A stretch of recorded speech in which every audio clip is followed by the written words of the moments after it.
এই কোরআনকে ভালোবাসার কারণে কি হলো আপনি জানলে অবাক হয়ে যাবেন। পাকিস্তানি একটা যুবক, প্রিয় আমার ভাই, প্রিয় আমার মা, আমেরিকায় থাকেন তিনি, আমেরিকার একটা শহরে তিনি চাকরি করেন। আমেরিকায় কিন্তু বাংলাদেশের মতো ঘন ঘন কোনো মসজিদ নাই। 40 কিলো 50 কিলো দূরে দূরে এক একটা মসজিদ। প্রিয় আমার ভাই, প্রিয় আমার মা, সে জায়গায় কিছু মুসলমান মিলে নামাজ আদায় করে, একে অপরকে কেক খায়, কোক খাওয়ায় একে অপরকে। প্রিয় আমার ভাই, প্রিয় আমার মা, চা বিস্কিট তারা খাওয়ায়, মনে হয় তারা নিজের পরিবার। প্রিয় আমার ভাইয়েরা, প্রিয় আমার মা, একে অপরের প্রতি এতটুকু ভালোবাসা, এমন ভালোবাসায় তারা আবদ্ধ হয়ে গিয়েছে। হঠাৎ করে পাকিস্তানের ওই নওজোয়ান পাকিস্তানের এক যুবক, তাকে এক ওয়াক্ত নামাজে দেখতে পেল না। সকলেই আশ্চর্য হয়ে গেল, কি ব্যাপার, করেছে না। একে অপরকে বলে এক ওয়াক্ত সে নাই আসতে পারে, হয়তো সে বন্ধু বান্ধবের বাড়ি গিয়েছে। চিন্তার কোনো কারণ নাই, টেনশনের কোনো কারণ নাই, চিন্তা করা যাবে না। অবশ্যই অবশ্যই সে আসবে, নামাজ আদায় করতে, নামাজ আদায় করবে। পরের দিনও নামাজ আসলেন না। কোন নামাজে যখন না আসলেন, একদিন, 2 দিন, 3 দিন কাটিয়ে গেল। তারা চিন্তা করতেছে, হায় হায়, ওই যুবকটির কি হলো? যুবকটি মনে হয় ক্রাইমের শিকার হয়েছে, তাকে কেউ মনে হয় আটকিয়ে রেখেছে। সকলে দুশ্চিন্তা করা শুরু করলো। অনেকদিন কেটে গেল। প্রিয় আমার ভাই, প্রিয় আমার মা, 2 থেকে 2.5 বছর কেটে গেল। আপন মানুষগুলো মারা গেলে কতদিন বা, প্রিয় আমার ভাই, প্রিয় আমার মা, কতদিন বা আপন মানুষের কথাও মনে রাখে। পর একটা যুবক মসজিদে এসে নামাজ আদায় করতো, তার প্রতি যে ভালোবাসা তাদের তৈরি হয়েছিল, আস্তে আস্তে যুবকটির কথা মানুষ ভুলে যাচ্ছে। কোথায় চলে গেল যুবকটি? একটিবার আমাদেরকে বলে যেতে পারতো। 3 বছর পরে ইমাম সাহেব ফজরের নামাজের সময় সকলকে দাঁড়িয়ে বলতেছেন, সকলে কাতার সোজা করে দাঁড়ান। প্রিয় আমার ভাই, প্রিয় আমার মা, সকলে যখন কাতার সোজা করে দাঁড়ালেন, মুয়াজ্জিন সাহেব তিনি আকামত দিচ্ছেন। প্রিয় আমার ভাই, প্রিয় আমার মা, মুয়াজ্জিন সাহেব যখন আকামত দিচ্ছিলেন, ইমাম সাহেব পিছনের দিকে তাকাইতে দেখে 2-2.5 বছর 3 বছর আগের সেই হারিয়ে যাওয়া যুবকটি নামাজ পড়ার জন্য দাঁড়িয়ে গিয়েছে। একবার জোরে চিৎকার মেরে মুসলমান বলা যায় না সুবহানাল্লাহ? প্রিয় আমার ভাইয়েরা, প্রিয় আমার মা, ইমাম সাহেব বললেন, নামাজের ইকামতের আজান হয়ে গিয়েছে, দেরি করা যাবে না। যুবকের চোখের দিকে চোখ তুলে যুবককে ইশারা দিয়ে বললেন, যুবক চিন্তা করবেন না, টেনশন করবেন না, এ যুবক নামাজের পরে একটু দাঁড়াবে, তোমার সাথে অনেক কথা আছে। ইমাম সাহেব নামাজ শেষ করলেন। নামাজ শেষ করার পরে যুবককে নিয়ে এক পাশে বসলেন মুসল্লিরা।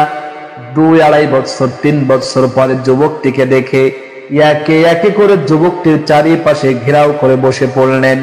এইবার ইমাম সাহেব বলে, যুবক তুমি 2-2.5 বছর কোথায় তুমি হারিয়ে গিয়েছিলে?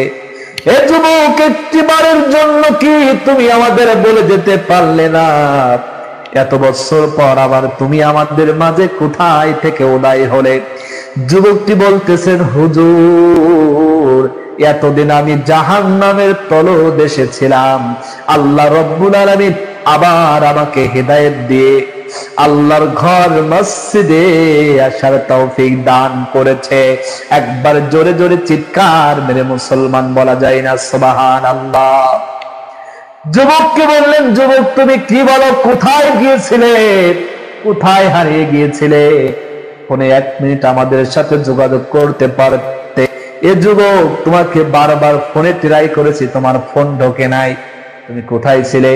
যুবকটি বলে, হুজুর আমি এতদিন জাহান্নামের তলদেশে ছিলাম। যুবকটিকে ইমাম সাহেব বললেন, যুবকটি বলো কোথায় ছিলেন? জাহান্নামের তলদেশে মানে বুঝতে পারলাম না। যুবকটি এবার বললেন, হুজুর প্রিয় আমার মা, প্রিয় আমার ভাইরা, একটু মনোযোগ সহকারে আলোচনাটি শুনুন, আপনার জীবনটা পরিবর্তন হয়ে যাবে। আর একটি আশ্চর্য আলোচনা, আপনার জীবন পরিবর্তন হবে হবে। এই আমার মা, কোরআনের প্রতি আপনার ভালোবাসা বাড়বে, ইসলামের প্রতি আপনার ভালোবাসা বাড়বে। প্রিয় আমার ভাইয়েরা, প্রিয় আমার মা, যুবকটি বললেন, হুজুর আমি আপনাদের এই এলাকায় অমুক কোম্পানিতে আমি একটা জব করি, জব করতে করতে আরে একটা মেয়েকে আমার প্রচন্ড আকারে ভালো লেগে গেল, আমি তাকে ভালোবাসতে শুরু করলাম।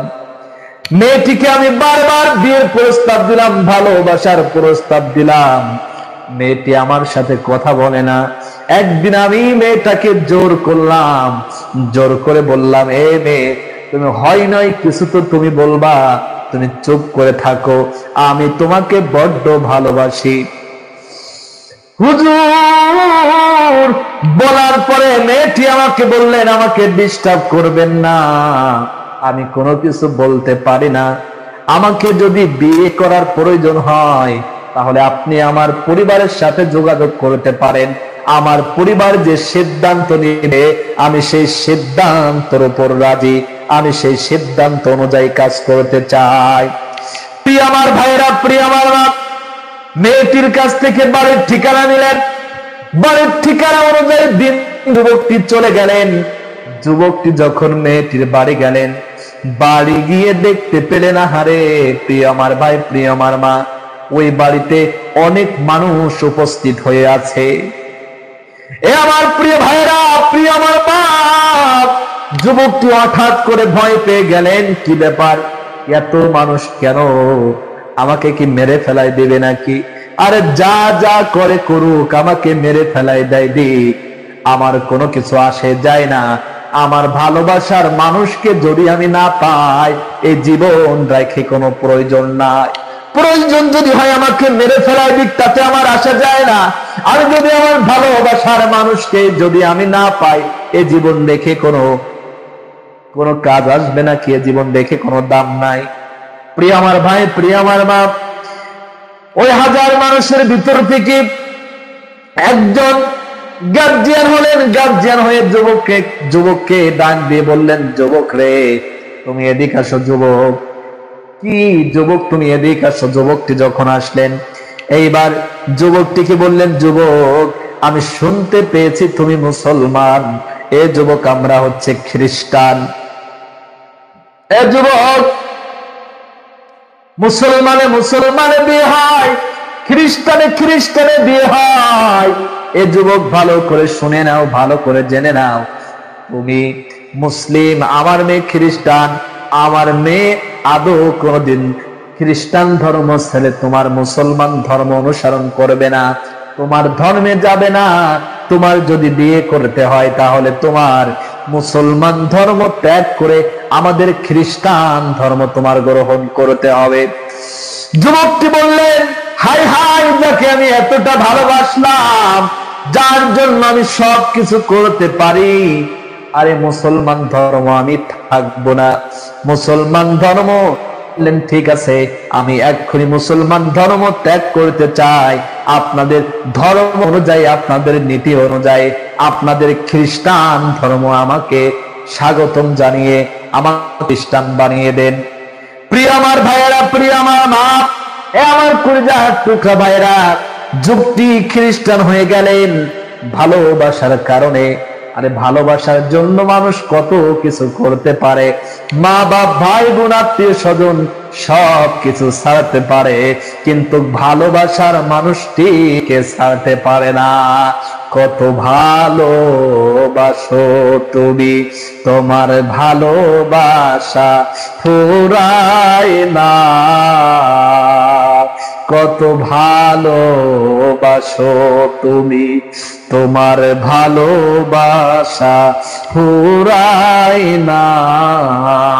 আল্লাহ যারে ভালোবাসে, আল্লাহ যারে ভালোবাসে, তুমি তারে ভুইল না, কত ভালোবাসো তুমি, তোমার ভালোবাসা ফুরায় না। আল্লাহ যারে ভালোবাসে, আল্লাহ যারে ভালোবাসে, তুমি তারে ভুলো না, কত ভালোবাসো তুমি, তোমার ভালোবাসা ফুরায় না। ঠিক কিনা বলেন?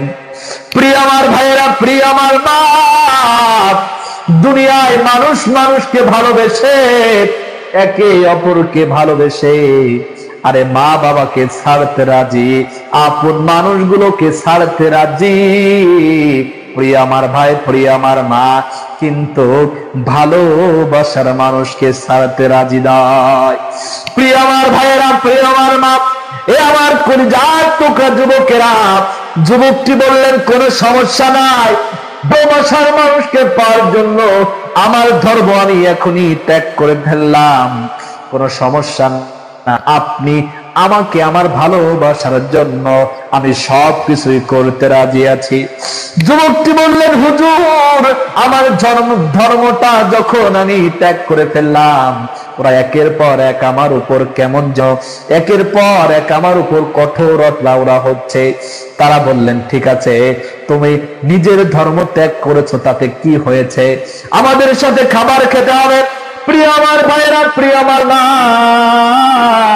হুজুরকে যুবকটি বললেন, পাকিস্তানের যুবক বললেন, হুজুর, আমার সামনে বিভিন্ন রকমের আইটেম আনা হলো, তারা জানে মুসলমানরা শুকরের গোশত খায় না, শুকরের গোশত খাওয়া হারাম, তারা শুকরের গোশত আমার সামনে এনে দিল।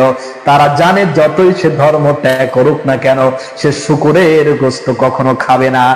হুজুর, আমি আমার সামনে যখন হুজুর শুকরের গোশত যখন এনে দিল, আমার ভালোবাসার মানুষকে পাওয়ার জন্য আমি শুকরের গোশত খেয়ে ফেললাম। হুজুর, এখানেই ক্ষান্ত নাই, আমার সামনে বিয়ার আনা হলো, মদ আনা হলো, আমি সেখান থেকে গিলাস ভর্তি করে করে মদ বিয়ার গুলো আমি পান করলাম। তারা যেন একের পর এক আমার উপর তারা যেন শক্ত হতে শুরু করলো, একের পর এক আমার উপর কঠিন হতে শুরু করলো। তারা আমার উপর একের পর এক তারা আমার উপর প্রশ্ন কেমন যেন চাপিয়ে দিচ্ছে।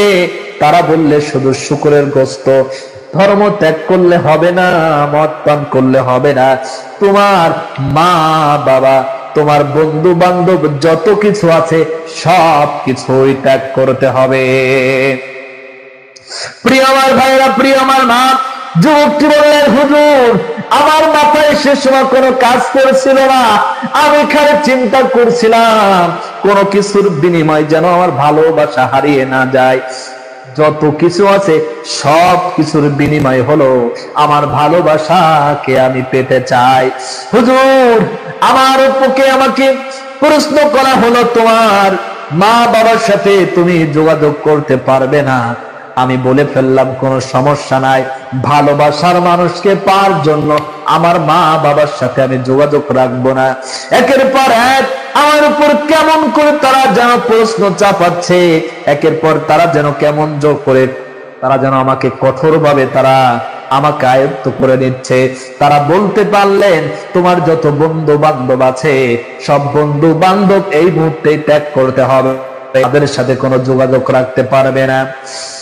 প্রিয় আমার ভাইরা, তারা জানে এমন একটা যুগ আসবে, মা বাবাকে ত্যাগ করতে পারবে সন্তান, বন্ধু বান্ধবকে ত্যাগ করতে পারবে না। এটাও কিন্তু কিয়ামতের আলামত। প্রিয় ভাইয়েরা, এই আমার প্রিয় ভাইয়েরা, প্রিয় আমার মা, ভালো করে শুনে নেন, ভালো করে জেনে নেন। প্রিয় আমার বন্ধু, এমন একটা সময় কিন্তু এখন চলে এসেছে, মা বাবার কথা শুনে না সন্তান, কিন্তু বন্ধু বান্ধবকে ছাড়তে পারে না, বন্ধু বান্ধবকে ত্যাগ করতে পারে না। এটাই হচ্ছে কিয়ামতের আলামত। প্রিয় আমার মা বললেন, হুজুর, আমি বললাম ঠিক আছে, আমার বন্ধু বান্ধবকে আমি ত্যাগ করে দেব। তারা যেন আমার উপর কঠোর হওয়া শুরু করলো। তারা বললেন, তোমার যে ফোন নাম্বার, ইমেল, জিমেইল যা কিছু আছে সবকিছু এই মুহূর্তে নষ্ট করতে হবে, আগুন দিয়ে পুড়িয়ে দিতে হবে। তুমি কারোর সাথে যোগাযোগ করতে পারবে না। তোমার যদি ফোন নম্বর থাকে, তোমার বন্ধু বান্ধব তোমার ফোনে ফোন দিতে পারে। প্রিয়, এটা 1400 বছর আগের ঘটনা নয়, এটা বেশি দিনের ঘটনা নয়। প্রিয় আমার ভাইয়েরা, প্রিয় আমার মা, যুবকটি বললেন, হুজুর আমি ওই মুহূর্তে ফোন, আমার নম্বর, ইমেল, জিমেইল আছে, যা কিছু ছিল সবকিছু আমি ধ্বংস করে দিলাম শুধু ভালোবাসার মানুষকে পাওয়ার জন্য। কত ভালোবাসো তুমি, তোমার ভালোবাসা ফুরায় না। কত ভালোবাসো তুমি, তোমার ভালোবাসা ফুরায় না। আল্লাহ যারে ভালোবাসে, আল্লাহ যারে ভালোবাসে, তুমি তারে ভুলো না। কত ভালোবাসো তুমি, তোমার ভালোবাসা ফুরায় না। প্রিয় আমার ভাইরা, প্রিয় আমার মা, এ আমার প্রিয় ভাইরা, ওই মুহূর্তে বললেন, হুজুর আমি ফোন, ইমেল, জিমেল যত নম্বর আছে সবকিছু আমি ছিঁড়ে ফেলে দিলাম, সবকিছু আমি ওই সময় ধ্বংস করে দিলাম। হুজুর আমাকে তারা একের পর এক, তারা আমাকে কঠিন ভাবে তারা আমাকে আয়ত্ত করে নিচ্ছে। বললেন, যুবক আমার মেয়েকে তোমাকে দিয়ে দিলাম, তবে একটা সত্য, তুমি যে কোম্পানিতে চাকরি করো, তুমি যে এলাকায় চাকরি করো, ওই কোম্পানিতে ওই এলাকায় তুমি থাকতে পারবে না। প্রিয় আমার ভাই, প্রিয় আমার মা, ওই কোম্পানি ওই এলাকা ছেড়ে দিয়ে চলে আসতে হবে। এরপরে বললেন, এ যুবক তুমি কি পারবে? যুবকটি বললেন, হুজুর আমি সে সময় ভালোবাসায় অন্ধ হয়ে গিয়েছি, তারা যা বলতেছে আমি তাই শুনতেছি। হুজুর আমি সব কথায় রাজি হয়ে গেলাম, আমি তাদের কথা মতো আমার বাসায় আমি চলে গেলাম। আমার যে সব জামা কাপড়, আমার যা যা কিছু আছে, আমি সব কিছু একটা ব্যাগে ভরা শুরু করলাম। এই এলাকায় তো আমি আর থাকতে পারবো না, এসব রেখে এলাকায় লাভ কি হুজুর? তবে আমি এমন একটা আমল করতাম হুজুর, আমি প্রতিদিন সকাল বেলা কোরআন তেলাওয়াত করতাম, নামাজ পড়ে গিয়ে হুজুর আমি ঘুমানোর আগে কোরআন তেলাওয়াত করতাম।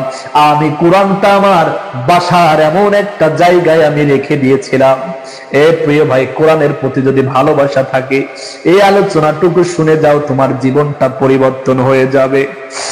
এখন একটু কান্দো, আমার আল্লাহ তোমাকে মাফ করে দিবে। প্রিয় ভাইয়েরা, এ আমার প্রিয় ভাইয়েরা, বললেন হুজুর আমার ঘরে এমন একটা জায়গায় আমি কোরআনকে রেখেছিলাম, যে কোরআনটা আমি সকালে পড়তাম, রাতে ঘুমানোর আগে পড়তাম।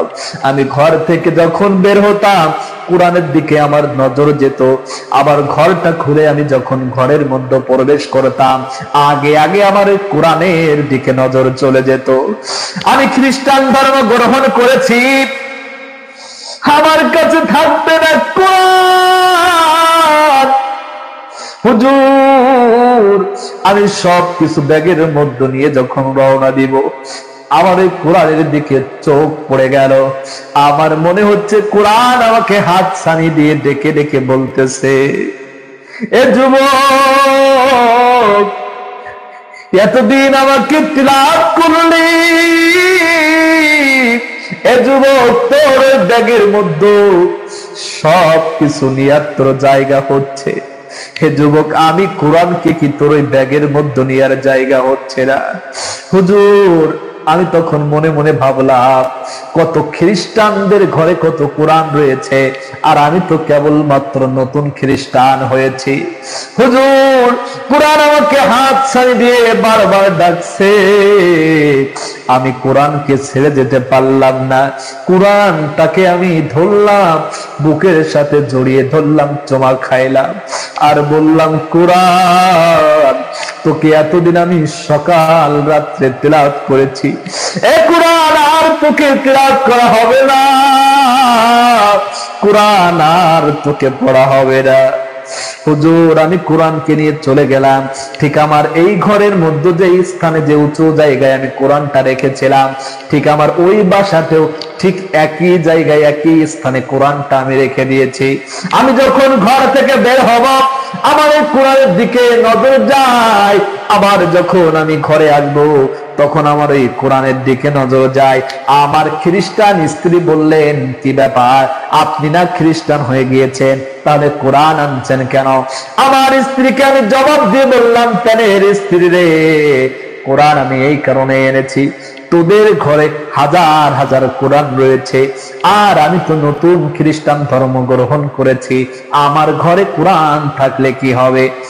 হুজুর আমি একদিন অফিস থেকে এসে দেখলাম কোরআন যে জায়গায় আমি রেখেছিলাম সেই জায়গায় কোরআনটা নাই। হুজুর আল্লাহ, আল্লাহর কসম দিয়ে বলি, আমার মধ্যে কোরআনের আলো ঢাকা ছিল। আমি কোরআনকে না দেখতে পেরে আমার মনে হলো আমার সারা দেহে কোরআনের স্ফুলিঙ্গ ছড়িয়ে পড়ল। আমি হঠাৎ করে রেগে গেলাম, রেগে গিয়ে বললাম, প্যানের স্ত্রী রে, ওই উপরে কোরআন ছিল, কোরআন কোথায়? কোরআনকে দেখতে ছেড়া। আমার স্ত্রী আমাকে জবাব দিয়ে বলল, প্যানের স্বামী, অনেকদিন আমি ঘর গুছাই না, ভাবলাম ঘরটা অনেক নোংরা হয়ে গিয়েছে, যেগুলো কাজে লাগবে না সেগুলো আমি ফেলিয়ে দিব।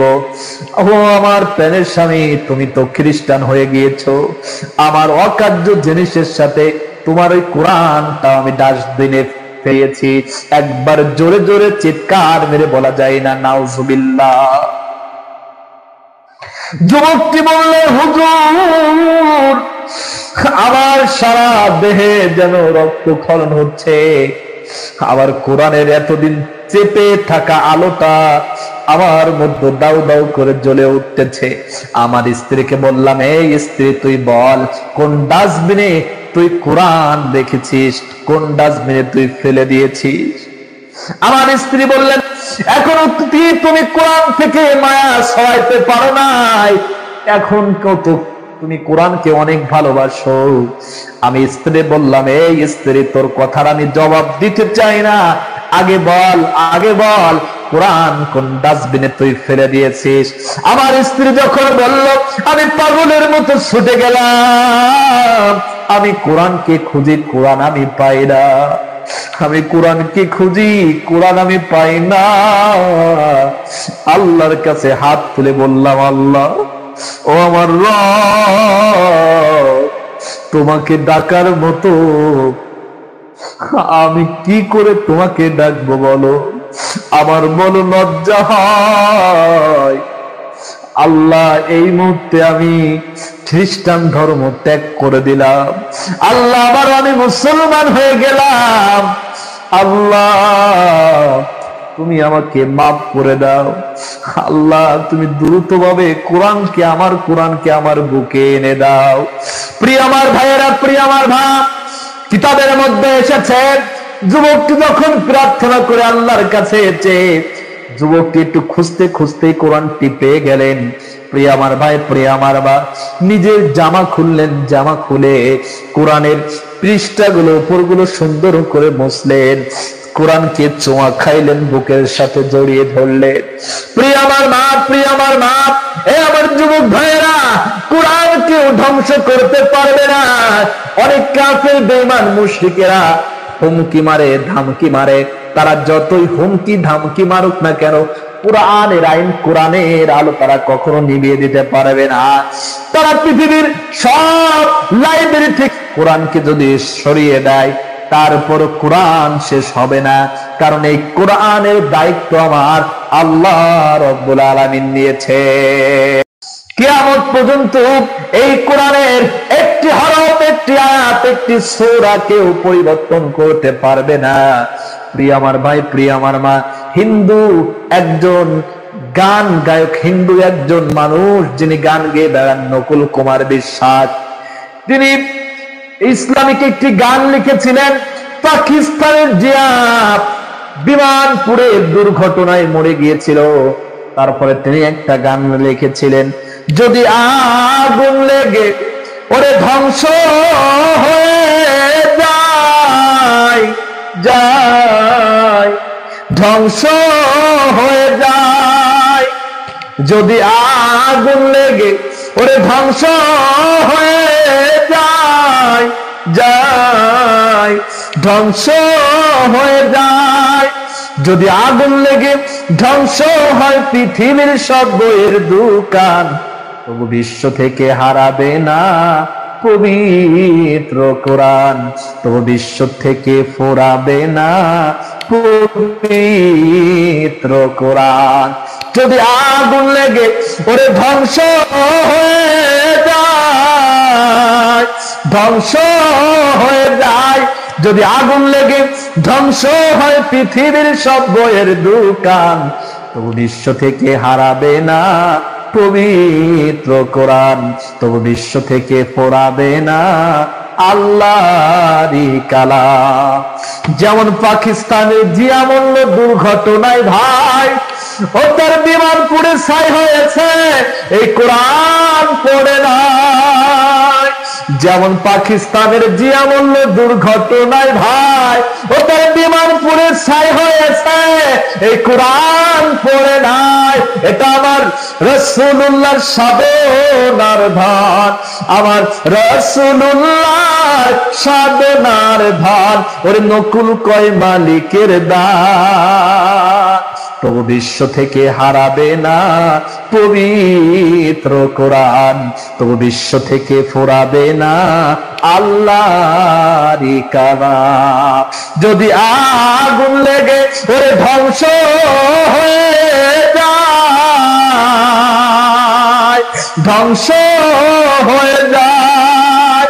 যদি আগুন লেগে ওরে ধ্বংস হয়ে যায়, ধ্বংস হয়ে যায় ওরে পৃথিবীর সব বইয়ের দোকান, তবু বিশ্ব থেকে হারাবে না আল্লাহরই কালাম, তবু বিশ্ব থেকে ফোরাবে না পবিত্র কোরআন। একবার জোরে জোরে চিৎকার মেরে মুসলমান বলা যায় না মারহাবা। প্রিয় আমার ভাইয়েরা, প্রিয় আমার বাপ, যুবকটি বললেন হুজুর আমি কোরআনকে বুকের সাথে আমি চাপিয়ে ধরলাম, কোরআনকে বারবার আমি চুমা খাইলাম, আমি বুকের ভিতর নিয়ে কাঁদতে কাঁদতে চলে গেলাম। যা বললাম এই স্ত্রী ভালো করে শুনে নে, ভালো করে তুই জেনে নে, এতদিন কোরআনটাও উপরে ছিল, তুই কোরআনের উপর কোনো আঘাত করিস নি, কোরআন নিয়ে কোনো কথা বলিস নাই, কোরআনে তুই স্পর্শ করিস নি, কোরআনটাকে তুই ফেলে দিস নি। এতদিন তোকে আমি ভালোবেসেছি, তুই যখনই ওই কোরআনটাকে আঘাত করলি, কোরআনটা ডাস্টবিনে ফেলে দিলি, আমার অন্তরের মধ্যে আগুন ধরে গেল, তুই আমার অন্তর থেকে এই মুহূর্তে উঠে চলে গিয়েছিস। এই স্ত্রী শুনে রে, জেনে রে যে কোরআন তুই ডাস্টবিনের মধ্যে ফেলে দিয়েছিস, তোকে আর আমার কোনো প্রয়োজন নাই, তোকে আমি চাই না। আমার টাকা থাকলো, আমার সংসার থাকলো, আমার মালামাল যা কিছু আছে সব কিছু তোরে দিয়া আমি তোকে এই মুহূর্তে তালাক দিলাম, তালাক দিয়ে আমি চলে গেলাম আমার গন্তব্য স্থানে। একবার জোরে জোরে চিৎকার মেরে মুসলমান বলা যায় না সুবহানাল্লাহ। কোরআন মধুর বাণী আমি যখনই শুনি আমার মন ভরে যায়, কোরআন মধুর বাণী আমি যখনই শুনি আমার মন ভরে যায়। শোনো মুমিন মুসলমান, পড়ে দেখো না কোরআন, কত শান্তি পাওয়া যায়, ঠিক কিনা? কোরআন মধুর বাণী আমি যখনই শুনি আমার মন ভরে যায়। শোনো মুমিন মুসলমান, পড়ে দেখো না কোরআন, কত শান্তি পাওয়া যায়। কোরআন মধুর বাণী। প্রিয় আমার ভাইয়েরা, প্রিয় আমার মা, এ আমার কলিজার টুকরা ভাইয়েরা, ভালো করে শুনে নেন, ভালো করে জেনে নেন। প্রিয় আমার বন্ধুগান, এ প্রিয় মা, প্রিয় আমার ভাইরা, ভালোবাসার মানুষের জন্য দুনিয়ার সব কিছু ত্যাগ করতে পারে, মাকে ছাড়তে পারে, বাবাকে ছাড়তে পারে, আপন মানুষকে ছাড়তে পারে, কিন্তু মুসলমান আল কোরআনকে ছাড়তে পারে না। মুসলমান আল্লাহর হাবিবকে তাদের অন্তর থেকে ভালোবাসা কমাইতে পারে না, ঠিক কিনা বলেন? প্রিয় আমার ভাইয়া, ওই যুবকটি বললেন, হুজুর আমি যখন আমার স্ত্রীকে ফেলে রেখে আমি যখন কোরআনটা বুকের ভিতরে নিয়ে আমি যখন এখানে চলে আসতেছি হুজুর, ফজরের আজানের টাইমের একটু আগে আমি এখানে পৌঁছালাম হুজুর, আমার বারবার মনের মধ্যে বাড়ি খাচ্ছে, আরে মসজিদ ঘর তোর মধ্যে আমি কতকাল নামাজ আদায় করি না, আল্লাহ তোমার ঘরে আমি কতদিন যাই না, আল্লাহ তোমার ঘরে গেলে তুমি কি আমাকে ঘর থেকে ঘাড় ধাক্কা দিয়ে বের করে দেবা নাকি? হুজুর আমি মনে মনে চিন্তা করতেছিলাম, ওযু করতেছিলাম, ওযু করে আমি মসজিদে ঢুকতে সাহস পাই না, আমাকে কে যেন ডাক দিয়ে ডেকে ডেকে বলে, গোলাম তুই ভয় কেন পাচ্ছিস রে গোলাম, আয় গোলাম মসজিদে আয়, আমার কুদরতি পায়ে সেজদা দে। একবার জোরে জোরে চিৎকার মেরে মুসলমান বলা যায় না সুবহানাল্লাহ। এ গোলাম এ গোলাম ভয় কেন পাস রে গোলাম, এ গোলাম আমি হচ্ছে আল্লাহ, গোলাম তুই যত গুনাহ করিস না কেন, যত অপরাধ করিস না কেন রে গোলাম, আয় গোলাম আমার দিকে ফিরে আয়, আমার কাছে খালেস নিয়েতে বান্দা, তুই জীবনের ভুলের জন্য একটি বার তুই আমার কাছে ইস্তেগফার কর, একটি বার তুই আমার কাছে তওবা কর, আমি তোর জীবনের সমস্ত গুনাহ খাতা মাফ করে দেব। একবার জোরে বলি চিৎকার মেরে সুবহানাল্লাহ। হুজুর আমি যখন মসজিদের মধ্যে ওযু করে আমি যখন প্রবেশ করলাম, আমি ভয়ে ভয়ে যখন পিছনের কাতারে দাঁড়াবো, কে যেন আমার হাত ধরে টেনে টেনে বলতেছে, যুবক কিসের ভয় তুই পাস, আয় যুবক আয় সামনের কাতারে নামাজ আদায় কর। হুজুর এতদিন আমি জাহান্নামের তলদেশে ছিলাম, হুজুর আমি জাহান্নাম থেকে রক্ষা পেয়েছে। আলেম উলামা ইকরাম তারা বলেছেন ওই যুবকটি আবারও ফিরে আসতে পেরেছে ইসলামের পথে, আবারও ফিরে আসতে পেরেছে কোরআনের পথে, একটাই কারণ কোরআনকে মহব্বত করার জন্য, কোরআনকে ভালোবাসার জন্য। আমরাও সেই কোরআনকে ভালোবাসতে চাই কে চাই না, কোরআনকে মহব্বত করতে চাই কি চাই না, কোরআন শিখতে চাই কি চাই না। কোরআন আমরা শিখব, কোরআন যারা পড়তে পারে না কোরআন আমরা শিখার জন্য চেষ্টা করব, কোরআন বেশি বেশি তেলাওয়াত করব, সকাল সন্ধ্যায় কোরআন তেলাওয়াত করব। কোরআন আপনার পক্ষে কাল কিয়ামতের ময়দানে সাক্ষী হয়ে দাঁড়িয়ে যাবে। প্রিয় আমার ভাইয়েরা, একটি অক্ষরে কোরআন যদি আপনি পড়েন, একটি অক্ষরে 10টি করে নেকি হয়। আল্লাহর হাবিব যখন বললেন, সাহাবায়ে কেরাম তোমরা কি জানো এই কোরআন শিখার ফজিলত কত? আল্লাহর হাবিব বললেন, খায়রুকুম মান তাআল্লামাল কোরআন ওয়া আল্লামাহু, তোমাদের মধ্যে সর্বোত্তম ওই ব্যক্তি যে নিজে কোরআন শিক্ষা করে অপরকে শিক্ষা দেয়। এ আমার প্রিয় ভাইরা, নিজে কোরআন শিখবেন, প্রিয় ভাই প্রিয় আমার মা অপরকে কোরআন শিখাবেন, আপনি সবার থেকে সর্বোত্তম হয়ে যাবেন। আল্লাহ নবী, দয়ার নবী, মায়ের নবী রাসূল পাক সাল্লাল্লাহু আলাইহি ওয়াসাল্লাম, এ প্রিয় ভাই প্রিয় আমার মা কোরআন সাহাবায়ে কেরামকে ডেকে ডেকে বললেন, সাহাবায়ে কেরাম তোমরা কোরআন শিখো, কোরআনে অত্যাধিক সব। সাহাবায়ে কেরাম যারা বৃদ্ধ কখন মরে যাবে, দাঁত নাই, দাঁতে দাঁতে বাড়ি খায়, সুন্দর করে উচ্চারণ করতে পারে না, তারাও কোরআন শিখার জন্য ব্যস্ত হয়ে পড়লেন, কোরআন শিখা শুরু করলেন। আল্লাহর হাবিব দয়ার নবী মায়ের নবী বলেন, ওরে আমার সাহাবায়ে কেরাম তোমরা শুনে নাও, জেনে নাও, এই কোরআন তেলাওয়াত করলে তোমরা 3 ধারণা সব পাচ্ছ। 1 নম্বরে হচ্ছে কোরআন শিখার জন্য পড়তেছো সব, 2 নম্বরে কোরআন তোমরা ভুল যাচ্ছে বারবার সংশোধন করতেছো তার জন্য, 3 নম্বরে তোমরা পড়তেছো তার জন্য 3 প্রকার সব লেখা হয়ে যাবে তোমাদের আমলনামায়। একবার জোরে চিৎকার মেরে মুসলমান বলা যায় না সুবহানাল্লাহ। এই জন্য আমি একটি গজল লিখেছিলাম, মাগো আমি শিখবো না আর হাটিমা টিম টিম, কোরআন থেকে শিখবো আমি আলিফ লাম মিম রে মা, আলিফ লাম মিম। মাগো আমি শিখবো না আর হাতিমা টিম টিম, কোরআন থেকে শিখবো আমি আলিফ লাম মিম রে মা, আলিফ লাম মিম। একটি করে অক্ষরেতে 10টি করে নেকি, আরে চলো সবাই মিলে আমরা কোরআন হাদিস শিখি রে, কোরআন হাদিস শিখি। ও তোর এই কোরআনে পার করিবে, এই কোরআনে পার করিবে কঠিন হাসর। মাগো আমি শিখবো না হাতিমা টিম টিম, কোরআন থেকে শিখবো আমি আলিফ লাম মিম রে মা, আলিফ লাম মিম।